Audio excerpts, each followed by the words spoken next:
Welcome back. Today we're going to show you how to make one of our favorite appetizers, beef carpaccio. I have here a small piece of leftover black Angus tenderloin. I have no clue how we ended up with a leftover piece like how this. did that survive? I don't know, but anyway, it's a perfect excuse to make beef carpaccio. This I'm going to slice really thinly, and what you need here is a good sharp knife. You don't need to freeze it half an hour before. Just make sure your knife is really, really well sharpened. Did you know that carpaccio was invented in the 50s in Venice by Giuseppe Cipriani? He had a restaurant, very famous one, Harry's Bar. Nope, I am clueless about history. Yeah, he did it for the Countess Amalia because apparently the doctors told her not to eat cooked meat to avoid that. And he had to make a nice creation for the Countess and named it after his favorite painter, Carpaccio. Really? Yeah. Okay. And when it gets thin like this, you can lie it down and then you can like fillet slice it like this. It's really nice and really, really tender piece of meat. We're going to place this on some butcher's plastic here. You can also use a Ziploc bag you have cut open, but now I had a couple of these lying around, and they work nicer. They release the meat better, actually.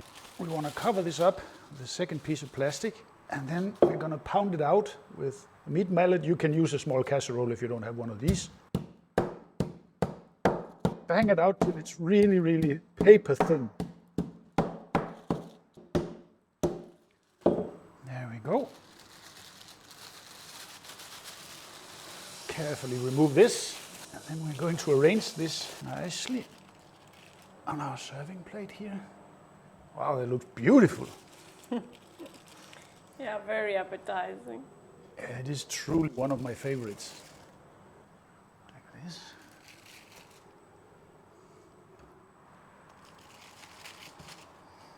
And now we're going to cover this with cling film and leave it in the fridge for half an hour while we prepare the other ingredients. For our carpaccio, we are going to create a special sauce. We're going to start with 3 to 4 tablespoons of homemade mayonnaise. There is a link down below how to make that. Really delicious and very creamy, actually. I think 3 will do it in this case. We don't need so much. A teaspoon of prepared horseradish. Might add some more, but we will taste it. A dash of sriracha with ginger. So shall we say a teaspoon? That looks good to me. And also a dash of sherry vinegar, which gives a nice flavor to this. 1.5 teaspoons, 2 teaspoons. And then I'm going to give it a couple of teaspoons of freshly squeezed lemon juice. And we're going to mix that in.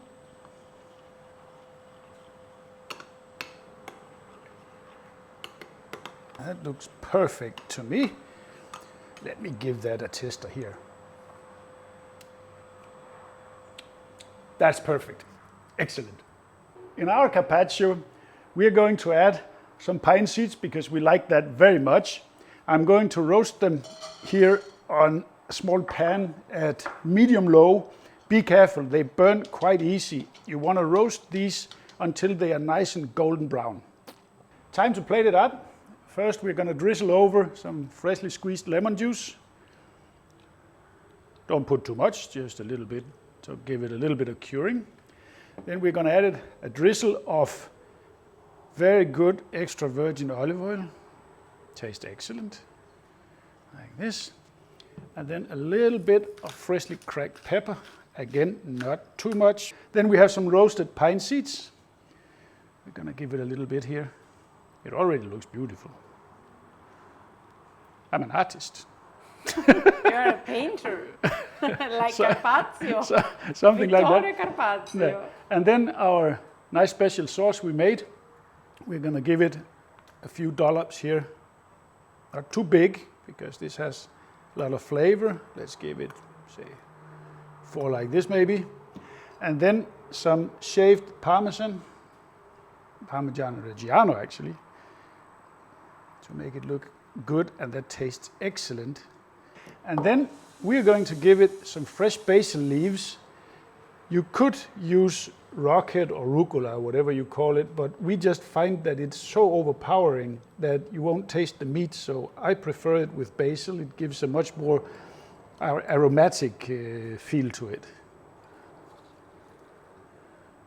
I think that about does it. Don't give it too much. And there we have it.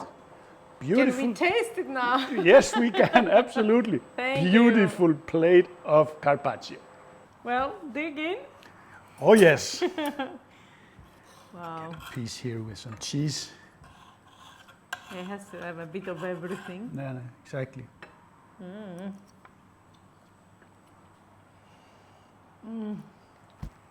My favorite meat anti-pasti in the whole globe, by far. It's compare with it's anything absolutely amazing, and none of the flavors are overpowering here. No, perfect. I love the pines. The pine seeds, they are great on this, and it's so easy to make.